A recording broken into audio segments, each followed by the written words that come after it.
23 वर्षांचा विशाल घरामध्ये टीव्ही बघत बसला होता. अचानक त्याच्या बहिणीच्या रूममधून कसला तरी आवाज येतो. त्यामुळे तो बघायला जातो तर बघतो तर काय, एक पोरगी त्या रूममध्ये तिच्या गुप्तांगासोबत खेळत आहे मोबाईलमध्ये काहीतरी बघून. तर त्यावेळेला त्याला त्याची भावना कंट्रोल झाली नाही. त्यावेळेला तो त्या पोरीपाशी जातो आणि असं काय करतो त्या रूममध्ये. ही घटना नात्याला कलंकित करणारे विषय खोल आहे मित्रांनो. पूर्ण विषय जाणून घ्यायचा असेल तर व्हिडिओला शेवटपर्यंत बघा. लाईक करा, शेअर करा, चॅनल सबस्क्राईब करा. आणि तुम्ही कोणत्या लोकेशनवरून बघताय मला कमेंट करून सांगा. मला हे बघून घ्यायचं आहे की आपली जी ऑडियन्स आहे एकदम भारी ऑडियन्स आहे आणि ती कोणत्या ठिकाणावरून बघते. तर मित्रांनो, ही जी घटना सांगत आहे तुम्हाला महाराष्ट्रामधील एका छोट्याशा गावात घडलेली घटना आहे. या गावामध्ये 3 कॅरेक्टर राहत होते. त्यांचं नाव विशाल, जसं तुम्हाला सुरुवातीला सांगितलं तो पोरगा, याची बहीण अमृता आणि तिची मैत्रीण सोनाली. आता सोनाली आणि अमृताची एवढी घट्ट मैत्री होती की यांचे घरी येणं जाणं राहणं चालू असायचं. दोघे एकाच शाळेमध्ये असल्यामुळे आणि शेजारी राहत असल्यामुळे चांगली मैत्री होती. असं मैत्री म्हणण्यापेक्षा एक असं म्हणू शकतो की घरातले एक सदस्य असल्याने झालेली होती सोनाली अमृताच्या घरची आणि विशालच्या घरची. आता अमृता आणि सोनालीमध्ये एवढी घट्ट मैत्री आहे, येणं जाणं चालू आहे म्हटल्यानंतर विशाल कसा गप्प बसेल. विशालच्या मनात तिच्याबद्दल प्रेम वाढत होतं. विशालला ती आवडू लागली होती हळूहळू. पण तो तिला बोलत नव्हता कारण ती बहिणीची मैत्रीण होती आणि बहिणीला अगोदर त्यानं सांगितलं होतं. बहीण म्हणली, हे बघ, ही माझी मैत्रीण आहे आणि तू असं काही करू नको की जेणेकरून माझी मैत्री तुटेल.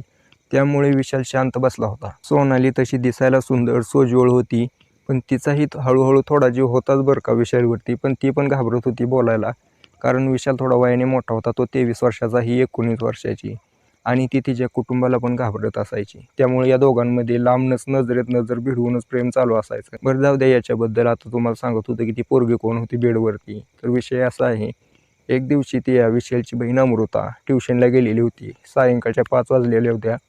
त्याचे आईवडील पण विशालचे बाहेर गेलेले होते. एकटा विशाल टी व्ही बघत बसला होता घरात. त्यावेळेला ती सोनाली जी आहे का, अमृताला घरी येते. ती सोनाली जी आहे ना, अमृताला भेटण्यासाठी त्यांच्या घरी येते. बघते तर काय, विशाल मॅच बघतोय. ती काही एवढं जास्त बोलणं नव्हतं, त्यामुळे त्याला काही डिस्टर्ब केलं नाही तिनं. ती अमृताच्या रूममध्ये गेली, दरवाजा उघडा होता, आत गेली तर कोण नव्हतं.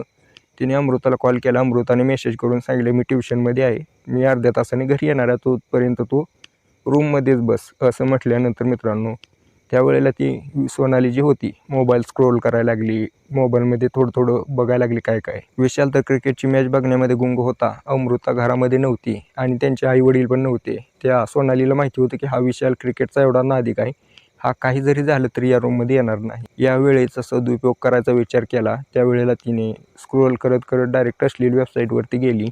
अश्लील वेबसाईटवरती गेल्यानंतर मित्रांनो, ती अश्लील व्हिडिओ बघायला लागली. आता उत्तेजित व्हायला लागल्यानंतर तिने काय केलं की ते व्हिडिओ बघत बघत पॅन्टीचा नाडा सोडला, हळूहळू खाली सारली. तिचं जे अंतर्वस्त्र आहे ते पण खाली केलं आणि ती तिच्या खालच्या भागावरती हात फिरवू लागली. म्हणजे एक प्रकारे ती त्याला मसाज करू लागली. मसाज म्हणण्यापेक्षा आपण असं म्हणू शकतो की ते हस्तमैथुनचा प्रकार आहे.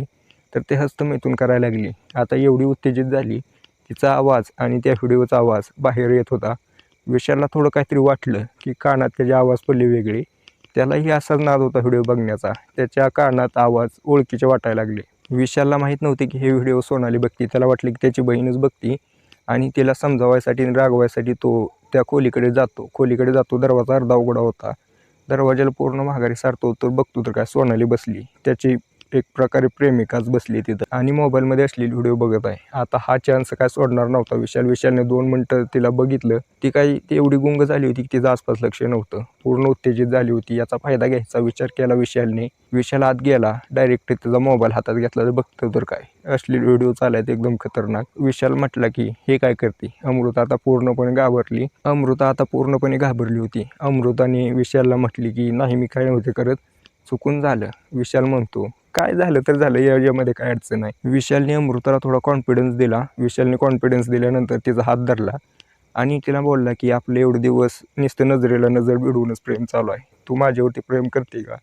ती सोनाली आता चांगली जाळ्यात फसली होती. त्यामुळे ती म्हणली की हो, माझं तुझ्यावरती प्रेम आहे, पण काय करणार, तू माझ्या मैत्रिणीचा भाव आहे, त्यामुळे मी तुला भाव असं मानते, असं वाटतं तुझ्या बहिणीला, तर त्यामुळे मी काही करू शकत नाही. तो म्हणला जाऊ दे ना, मग ज्या वेळेला बहीण नसेल त्यावेळेला आपण भेटत जाऊ. सोनाली म्हणली तुझ्या घरच्यांना समजणार नाही का. तेव्हा म्हणला की नाही, काय कुणाला समजणार. त्यावेळेला सोनाली नेमकी उत्तेजित झालेली होती. आता याचा फायदा विशालने घ्यायचा विचार केला. विशालने तिचा हात धरला, तिच्या अंगावरनं थोडा हात फिरवायला लागला. उत्तेजित झाली असल्यामुळे तिनंही त्याला सपोर्ट केला आणि त्यानं असं तिला वचन दिले की ज्या वेळेला तुझी डिग्री पूर्ण होईल त्यावेळेला मी तुझ्यासोबत लग्न करीन, तू माझ्यावरती प्रेम करते का? तर सोनाली म्हणली हो, काही अडचण नाही. आता या दोघांमध्ये असं काही घडलं त्या ठिकाणी की उत्तेजित दोघंही झालेली होती, शरीर संबंध बनायला चालू झाले, पूर्ण गुंग दोघं एकामेकामध्ये, एकामेकाच्या शरीराला असं सामावून घेतलं होतं. एवढ्यातच त्याची बहीण अमृता आली. अमृता बघते तर काय हे दोघं काय चाळे करतायत हे बघितल्यानंतर अमृता पूर्णपणे रागाला गेली. अमृताने विशालला बाजूला खेचलं, अर्धनग्न अवस्थेत होता, कापडं घातली त्यानं. सोनाली पण आता घाबरली, आता काय होणार? तर ती जी अमृता आहे सोनालीला म्हणली, तू असं करते माझ्या भावासोबत, मला तर वाटलं होतं की तू याला भाव मानते. सोनाली म्हणली हो भावच मानत होते, पण यानेच असं केलं. आता विशाल जो होता पूर्णपणे फसला होता. विशालला त्याची बहीण म्हटली, येऊ दे आई वडील, मी तुझं नाव सांगणार आहे, आज तुझा फैसला करून टाकते. आता विशाल पूर्णपणे घाबरून गेला. विशालला समजत नव्हतं की काय करावं. विशाल म्हटला, मी तुझ्या पाया पडतो, मी तुला जे पाहिजे ते देतो, मी तुला काही बोलत नाही, फक्त तू क्वेश्चनना सांगू नको. तरी पण ती अमृता ऐकायलाच तयार नव्हती. आता अमृता काय ऐकायला तयार नसल्यामुळे विशालने तिला कानाखाली लावली. ती मोठमोठ्यानं रडायला लागली अमृता. आता तर पूर्ण मॅटर संपलेलाच होता. अमृताला मारलं, यानं सोनालीसोबत हे केलं होतं, सोनाली खोटं बोलली, पूर्णपणे विशाल अडकला होता. विशालने काय केलं की आता हे सगळं मॅटर संपवायचा विचार केला. विशालने असा विचार केला की हे जर सगळं प्रकरण घरच्यांना समजलं तर घरचे माझा काटाच काढतील. त्यामुळे त्याने अमृताला मारहाण चालू केली, तू काय अजिबात सांगू नको. पण अमृता काय करण्यासाठी तयार नव्हती. ती म्हणायची की तू जेवढं मारशील जास्त तेवढं मी जास्त घरी सांगणार आहे. त्यावेळेला आता विशालचं डोकं फिरलं होतं. विशालने लय मारहाण केली. त्यावेळेला तिथं एक पडलेला रॉड होता, तो त्याने उचलला आणि त्या अमृताच्या डोक्यात मारला. त्यावेळेला अमृता जागीच खल्लास झाली. आता सोनाली आणि विशाल हे दोघे पण घाबरले होते. त्याला काय करावं कळत नव्हतं. त्याच्या पायाखालची जमीन सरकून गेली. माझ्या हातून काय घडलं हे असा विचार करत होता. त्यावेळेला सोनालीने त्या विशालला शांत केले आणि म्हटली, तू काही काळजी करू नको, हिचं एक बाहेर लपडं होतं, आपण काय करू की हिला फासावरती लटकवू आणि तिथे एक चिठ्ठी लिहू, सुसाईड नोट, आणि असं लिहू की त्याच्यावरती याच्यासोबत प्रेम प्रकरण होतं, घरचे त्याला देणार नाहीत परवानगी, म्हणून मी फास घेतला, असं करू. त्यावेळेला विशालने हो म्हटलं, तसं करू. दरवाजा लावला आणि जी साडी आहे आणली, ती बांधली गळ्याला आणि अडकवलं पंख्याला. त्यावेळेला त्यांनी दरवाजा लॉक केला. सोनाली त्याच्या घरी गेली. विशाल मॅच बघत बसला. आता हे घरचे आले. घरचे आल्यानंतर त्यांनी अमृताचा दरवाजा वाजवला, अमृता कुठं आहे, अमृता कुठं आहे. अमृताच्या घरच्यांना काळजी वाटायला लागली की काय झालं असेल अमृतासोबत. तर त्याच्यामध्ये त्यांनी दरवाजा उघडला नाही म्हणून विशालला बोलवलं. विशालने बी दरवाजा ढकलण्याचा प्रयत्न नाटक केलं, तर उघडं ना. त्यांनी विचार केला आता दरवाजा तोडू. दरवाजा तोडल्यानंतर बघतेत तर काय, तिथं अमृता लटकलेली आहे. पोलिसांना फोन केला, चिठ्ठी बघितली. पोलिसांना फोन केल्यानंतर पोलीस आले, पोस्टमॉर्टम रिपोर्टसाठी घेऊन गेले.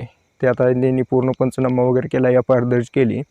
तर त्यांनी बघितलं की पोस्टमॉर्टम रिपोर्टमध्ये असं आलं की डोक्यामध्ये जबरदस्त मारहाण झाल्यामुळं मृत्यू झालेला आहे, बाकी काही सुसाईड वगैरे नाही. आता काय झालं नेमकं, कुणी केलं असेल, आता तो पोरगा हुडकाय चालू झाला ज्याच्यावरती प्रेम होतं.